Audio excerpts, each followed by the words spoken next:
والسلام علیکہ یا رسول اللہ وعلی آلہ و صحابہ یا حبیب اللہ، صلاۃ والسلام علیکہ یا نبی اللہ وعلی آلہ و صحابہ یا نور اللہ۔ السلام علیکم ورحمۃ اللہ وبرکاتہ۔ الحاج حافظ علی محمد المعروف نابے والے سرکار رحمۃ اللہ تعالی علیہ، المخاطب حقیقت اللہ شاہ بہت بریزگار متقی بزرگ تھے۔ آپ بھارت ضلع نابا کے رہنے والے تھے۔ قیام پاکستان کے وقت ضلع گجرانوالہ قصبہ ایمن آباد تشریف لائے۔ ایمن آباد سکھوں کے وقت کا ایک مکان تھا جس میں آپ نے رہائش رکھی۔ طویل عرصہ ایمن آباد کے علاقہ میں رہے۔ آپ کا دم درود پورے علاقہ میں مشہور تھا۔ آپ کے تویز سے چوری شدہ اشیاء مل جاتی تھی۔ آپ شہر نابا میں 1936 کو دین محمد مرتضائی رحمۃ اللہ تعالی علیہ کے ہاں پیدا ہوئے۔ دینی ماحول میں آنکھ کھولی، عالم شباب تک قرآن مجید حفظ کر کے مکمل عالم دین بن گئے۔ جب ہم نئے 2004 میں لاہور سے ایمن آباد مائیگریٹ کر کے آئے تو میرے چھوٹے بھائی محمد عباس مرحوم کو سانس الٹنے کی بیماری تھی۔ والدہ مرحومہ اور میں اسے دم کروانے آپ کے پاس آتے تھے۔ اپنے بیٹے قاری سعید صاحب کو ساتھ رکھتے کیونکہ ان کی ڈیوٹی تویز لکھنے پر تھی۔ خود قریبی چارپائی پر بیٹھے ہوتے، کیا مجال ہے کسی کی طرف آنکھ اٹھا کے دیکھتے۔ بہت ضعیف ہو چکے تھے، اگر کوئی بلاتا تو بات کرتے ورنہ خاموش رہتے۔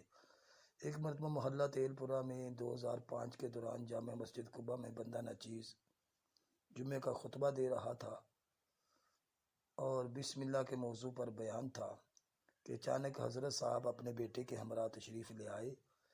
میں نے بیان ختم کر کے ممبر سے نیچے قدم رکھا، پھر حضرت صاحب کو خطبہ پڑھنے کے لیے عرض کی۔ آپ نے ٹالا، میں نے پیار سے آپ کی قبر پر ہاتھ رکھ کر عرض کی، آپ ہی کا اب کام ہے۔ آپ نے مختصر خطبہ پڑھ کر جماعت کروائی۔ سارا ایمن آباد آپ کی بزرگی کا قائل ہے۔ اگر کوشش کی جائے تو حضرت صاحب کے حالات و واقعات پر مکمل کتاب بن سکتی ہے۔ آپ نے حضرت حبیب الرحمن خان المعروف حبیب اللہ شاہ مدفون میانی صاحب لاہور کی بائعت کی اور چاروں سلاسل میں خلافت حاصل کی، مگر سلسلہ نقشبندیہ کی خصوصی اشاعت فرمائی۔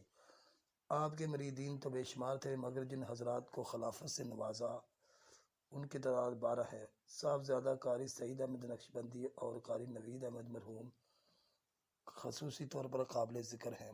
قاری نوید صاحب سے میرے اچھے تعلقات تھے۔ یہ اسی دن فوت ہوئے جس دن میرے بھائی مرحوم عباس فوت ہوئے۔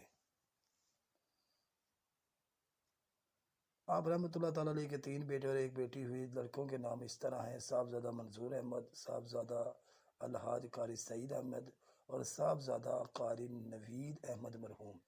جس دن آپ کی وفات ہوئی، چندنیا سے بابا جی سیف الرحمن صاحب آلس صبح عیادت کے لیے آئے تھے، کیونکہ ان کے حلقہ کی سربراہی بسلسلہ عمرہ آپ کے متعلق تھی۔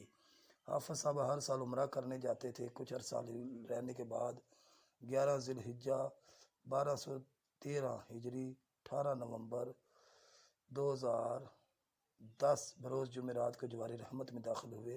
وفات کی خبر پورے یمن آباد میں جنگل کی آگ کی طرح پھیل گئی۔ لوگ چندنیا اور دیگر دیہات سے رات 9 بجے فل سردی میں جنازہ پڑھنے کے لیے آئے۔ مرزا کالونی کے قریب ان کی تدفین عمل میں لائی گئی، جہاں مزار موجود ہے۔ سبحان اللہ۔ ذرا مزار پاک کا ویو ملاحظہ فرمائیں۔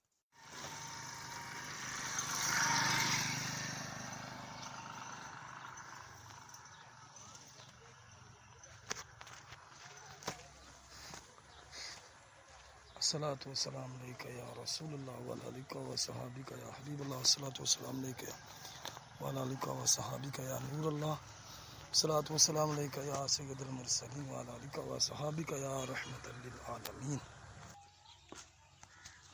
سبحان اللہ، سبحان اللہ۔